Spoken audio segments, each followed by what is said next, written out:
This is the weekend edition of iFiber One News, where we present some of the top stories from this week and your weekend weather forecast. I'm Bethany Jenks. Stay tuned for the weekend edition of iFiber One News. From the iFiber One HD studio here in the heart of the Columbia Basin, this is iFiber One News, your #1 source for local news, sports headlines, and our very own Weather Center forecast covering the entire Columbia Basin.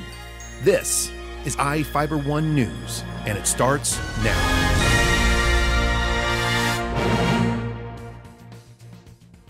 One of our top stories for this week was about the new Boys and Girls Club facility that's expected to open by this spring in Moses Lake. Reporter Jeff Chu took a tour of this building and has the story. A $3 million building that will house the new Boys and Girls Club of the Columbia Basin should be ready to open this spring. Brant Mayo, the club's executive director, said exterior work on the new club is complete and finished work should begin next week on the interior. The 10,700 square foot new building with Park Orchard Elementary School's gymnasium and facilities added for use next door will bring the club's total space to 20,000 square feet. That will boost the club's ability to serve more children. Currently we're seeing about 225, 250 kids a day at both locations, and yeah, we've grown, we've more programming, more staff, yeah, and again, probably the last 5 years, or 5 or 6, well, actually most of the time I've been here, we haven't gone out and recruited kids actively because we just haven't had the space for them. So yeah, with this new facility, I think we're really going to explode and probably be pushing over 300 kids a day. The building, which matches the design of Port Orchard Elementary, will replace the downtown club, which has long been too small to meet the growing demand for youth programs. The club is leasing the land next door to the school from Moses Lake School District. You know, it's been a long process for us, from a feasibility study done about 5 years ago to where we currently are today, about 8 weeks away from completion here. We actually had some other ideas we were vetting. We know we needed a bigger clubhouse, some space for the kids. We're downtown on 3rd Avenue. We have no outdoor space. We have no activity space. Parking's tough. Getting kids dropped off in the street is tough. So it just isn't the safest environment. The club still seeks about $200,000 in grants and donations to pay for the finished building. We're still a couple $100,000 short. We have some financing arranged so we can finish the project, but you know, we're still trying to kick over some rocks and find that last little bit. Rooms for children to study, play games, and eat were sponsored by local charitable organizations and corporations. The community's been amazing. A lot of the service organizations in town have sponsored rooms. You know, we're in the Moses Lake Lioness room right now. The Kiwanis have done the art room. Rotary's done a section. Sir Optimus has been involved in this. Paul Lozier Foundation is doing the educational center. Simplot and National Frozen Foods are doing our kitchen area. REC's doing a section. And also some private donors that have really stepped up and made a huge impact on the youth of the community. Even the local contractors and workers have helped minimize building costs. Had a lot of local subcontractors be very generous in their bids in us, so you know, it's been taking a little longer to get some of it done just because, you know, they get a nice paying job and so they need to step off this for a couple days because they are being generous to us and our kids. Mayo said an event is planned when the new club opens this spring. So hopefully late this spring we'll have our big grand opening and start seeing kiddos here. I'm Jeff Chu for iFiber One News. More than 600 people turned out for the annual Business Expo in Moses Lake this week that featured more than 60 exhibitors. Reporter Jeff Chu was there and has the story. More than 600 people attended the annual Moses Lake Chamber of Commerce Business Expo on Tuesday at Big Bend Community College. Chamber of Commerce Executive Director Debbie Duran Martinez explained why the event has become so popular. It's just the opportunity to do face-to-face networking. We're theming the events. It's making them fun. People are coming out, having a great time, networking with one another. Again, that face-to-face connection is huge because we do business with who we know. Martinez said more and more vendors have joined the event in recent years. It has grown from probably, I think the first year I took it over, we had about 24, so that was 7 years ago. So it's grown almost 3 times. We're, 62 now. The event's superheroes theme drew some dressed for the occasion, including Mrs. Moses Lake Tiffany Veers. She was promoting her Chamber for Good effort, which connects donors to the community. It's awesome. There's a lot of people. It's starting to really pick up. It's going to be a great event. The event at the college's ATEC building featured music DJ'd by KDRM-FM radio general manager Bill Ekret. It also featured Columbia Basin-produced wines. I'm Jeff Chu for iFiber One News. And now we take a look at people being sought by law enforcement. This is Sheriff Tom Jones with the Grant County Sheriff's Office. Each of the people you see here have a warrant for their arrest. If you see any of these people, we ask you do not attempt to detain or apprehend them, but call us at 509-762-1160 or send us an email at crimetips@co.grant.wa.us. If the person is presenting a danger, call 911. With your help, we can bring these people to justice and make our community safer. We'll be right back after this. At Moses Lake Community Health Center, we have had the privilege to serve the local communities since 1978. What I like about working at this clinic more than any other clinic that I've worked at is the patient care. With the patient care team that we've assembled, it allows us to take care of as many facets of the patient and their family's needs. Please take the opportunity to experience the high-quality care provided at our clinics. There's something new and exciting happening right now at your nearest Toyota dealer. It's the arrival of the all-new 2014 Corolla, now featuring a new stylish exterior, plus a premium interior loaded with technology, including Toyota's N-Tune multimedia system with navigation. Corolla has definitely evolved. The best part is, right now you could take advantage of special introductory savings. The new 2014 Corolla, available at any of your Inland Empire Toyota dealers today. Toyota, let's go places. Hi everybody, meteorologist Don Morelli with you here on iFiber Channel 1 News Weather. Your forecast overnight tonight through the weekend, brought to you by Bud Cleary Toyota dealers. Toyota, let's go places. Well, we are looking forward to a pretty nice weekend. We have some showers to go through overnight tonight, but that should be moving on off during the day Saturday and really ending up very, very pleasant on Saturday. We're still waiting for a warm-up, but we will be about 10 degrees warmer tomorrow. And we are still experiencing these days of fog, especially the morning hours. And it just depends how fast that fog burns off to see how warm we get. But basically, big thing is that we will pretty much be above freezing, at least for a while. And that's good news. No freezing fog around, no patchy freezing drizzle or even any snow. So in the meantime, it does look pretty good.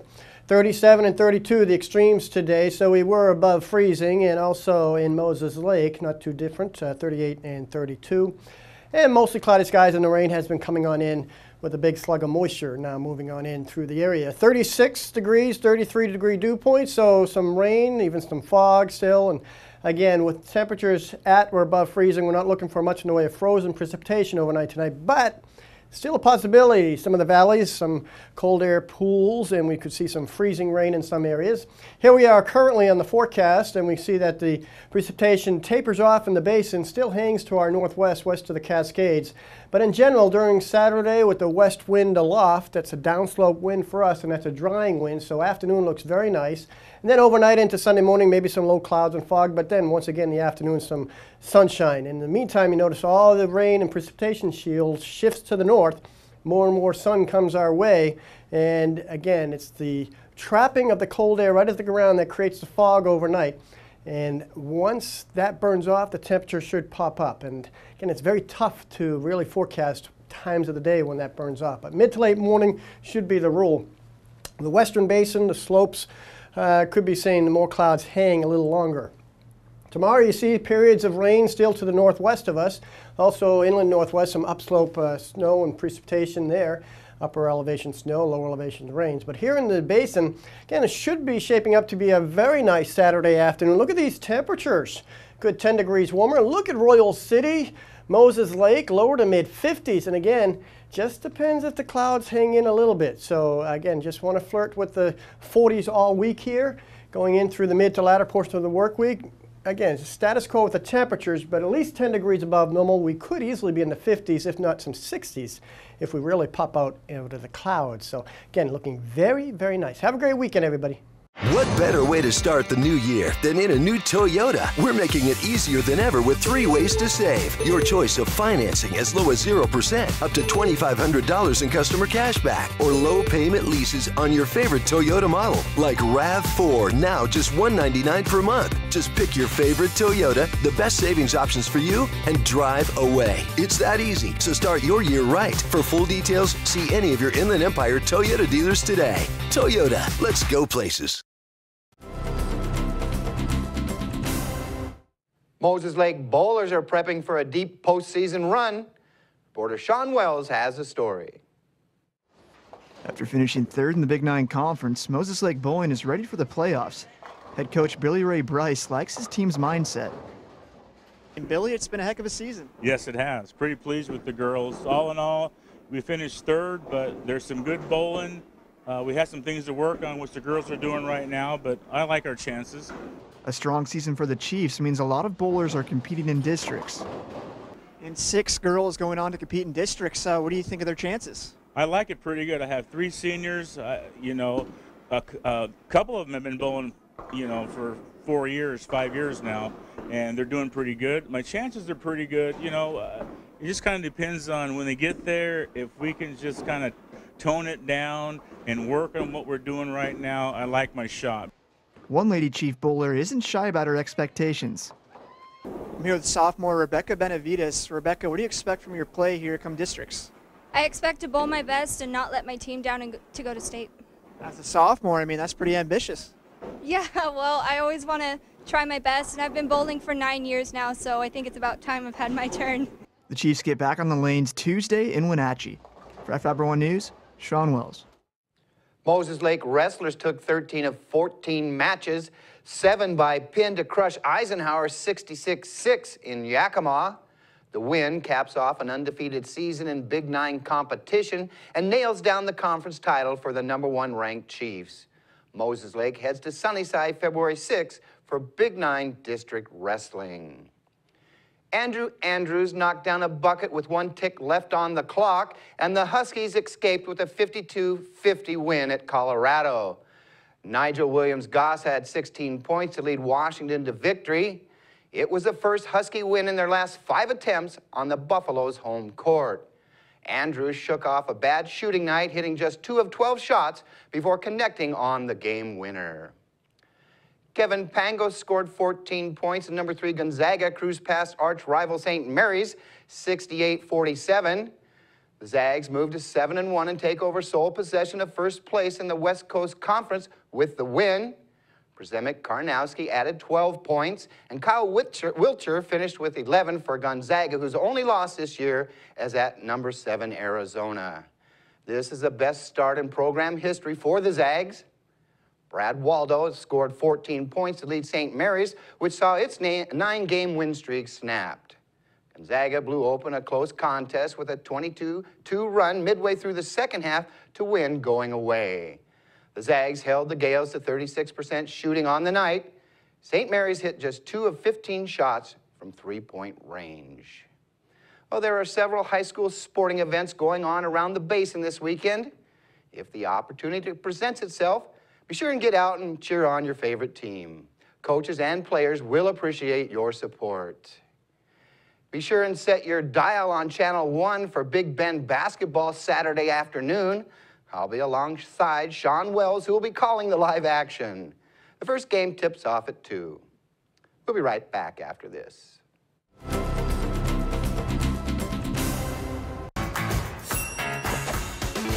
When you find out about the DQ $5 lunch, all this food for only $5, you gotta tell people about it.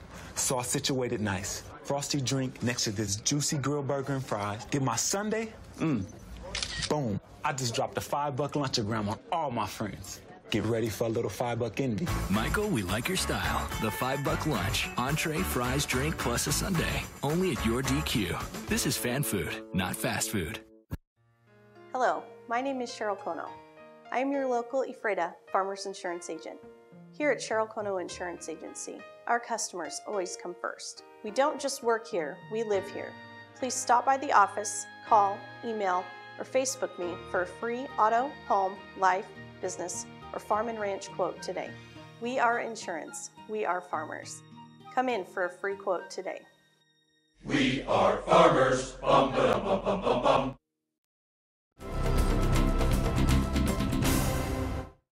Welcome back. Our next story is about the Common Core education standards that are being used in schools across the state. Reporter Devin Higgins spoke with Moses Lake School District staff to learn more.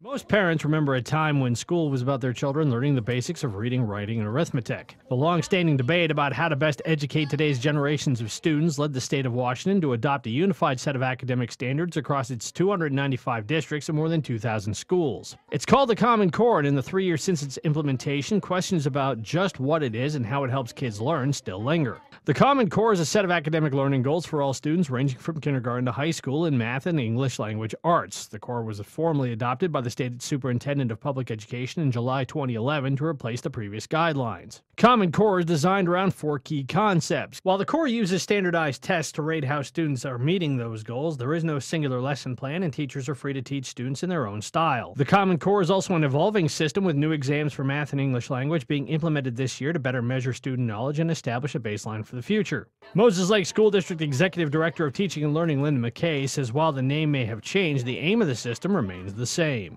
The goal of Common Core is to get kids college and career ready for the, not just going to college, but those pieces of trade school and those items.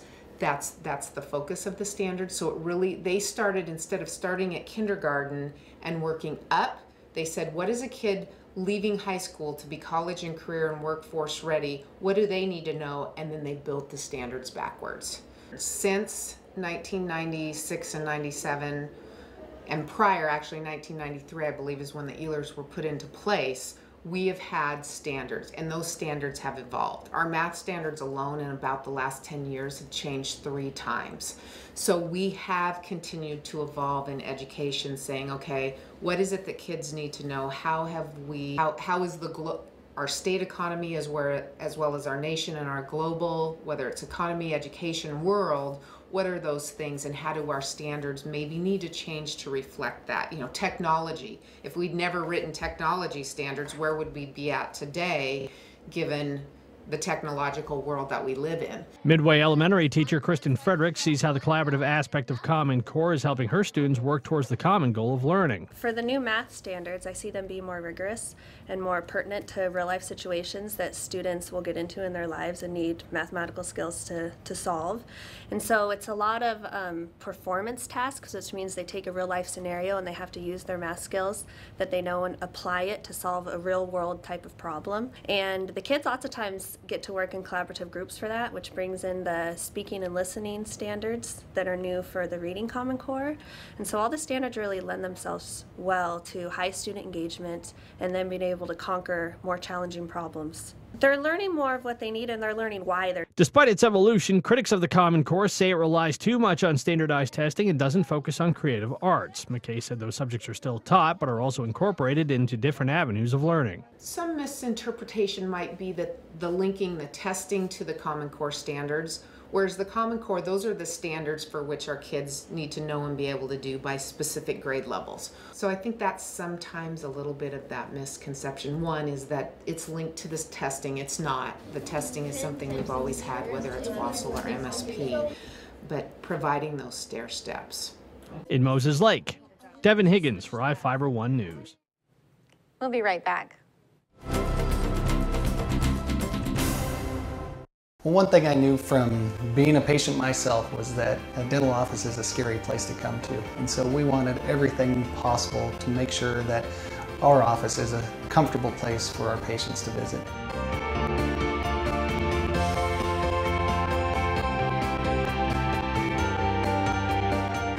The patients that I have, my clients, have made me a part of this community, and we want to give back in every way possible. Attention business owners. The deadline is fast approaching to advertise in the 2015 edition of the Moses Lake Local Book. Don't be the only business left out. In print or online, it's the best way to reach your customer when they're ready to buy. Call today to place your ad by calling 877-738-9829 or by visiting us online at www.statewideyp.com.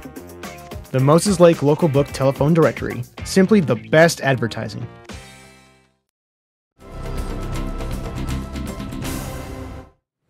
The next story comes from Soap Lake, where a council member may be forced to resign after nearly triggering an early election. Reporter Jeff Chu has the details.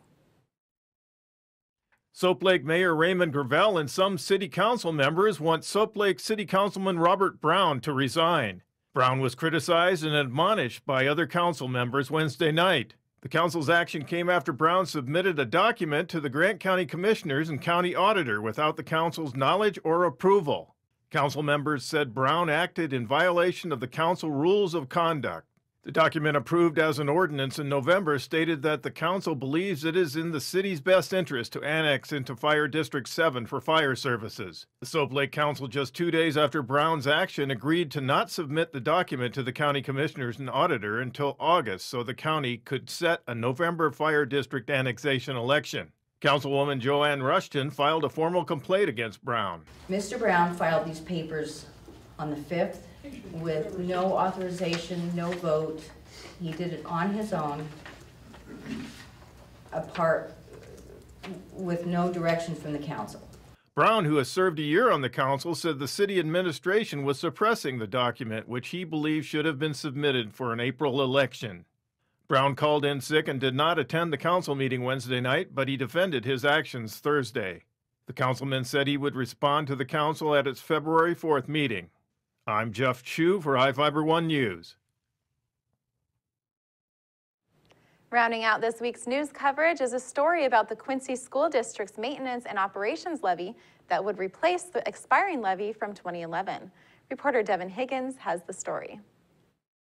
7 schools make up the Quincy School District, and according to their 2014 enrollment numbers, approximately 2,900 students are attending full-time this year. The district is asking voters to renew their 4-year maintenance and operations levy to provide key funding not covered by the state. The levy will provide around $8 million a year to the district over its lifespan, and it replaces the expiring M&O levy from 2011. The district receives approximately 23% of their annual revenue through the levy, but rates are expected to go down for taxpayers. Based on 2014 rates per $1,000 of assessed property value, taxpayers will see a decrease of 40 cents through 2019. The district uses funds from the levy to finance a wide range of services, including enrichment programs, infrastructure, textbooks, security, parent outreach activities, and special education. Superintendent John Boyd has overseen the district for the last year and said the levy is an essential component of the budget. The state doesn't fund schools or school districts to the point where we can provide the services that we feel we need to help kids be successful in school.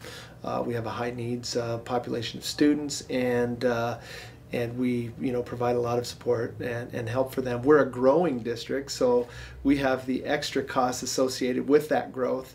We're completely out of room for students. We're adding portables, so the costs associated with that growth as well. There are a lot of things that we do to support students that we'd have to cut back on, and we'd have to cut back on staff. We'd have to cut back on the maintenance of our buildings. We'd have to try to squeeze kids into smaller spaces and not add the types of portables that we'd need. So, it'd be a tough situation if we were not able to pass it. But we feel pretty confident that we're going to be able to get this one done. Like many school districts, Quincy's trying to keep pace with changing technology. Boyd said the levy helps students stay ahead of the curve when it comes to new ways of learning. Yeah, the M&O is crucial for us to be able to get the technology in the hands of the kids and give them access to it. It's one thing to have a device, but you also have to have internet routers. You also have to have the infrastructure that can support the Wi-Fi, and there are a lot of costs associated with that are that go relatively unseen, kind of behind the scenes type stuff. So we're able to support our students with Chromebooks, with other devices, with a Wi-Fi structure for them to access technology, and we're going to have to be able to do that more and more, like you say, because the textbooks are slowly being phased away in favor of these digital devices that can access information in different ways to support learning. School safety and security is another aspect of what the levy covers. Boyd said it's another way to help ensure students and teachers are safe when in class. We have hired a safety resource officer through the Quincy Police Department who works with our schools and is a presence there. to be able to take care of things at the lowest level when they occur. So that is one way that the levy supports us to be able to hire that resource officer to be in our schools, housed at the high school, but going to all the other schools and supporting them as well. The election for the Quincy Maintenance and Operations Levy takes place on Tuesday, February 10th. In Quincy, Devin Higgins for iFiber One News. That wraps up our weekend edition. iFiber One News will be back on Monday at 5 p.m. with the latest news from around the Columbia Basin. Thank you for watching.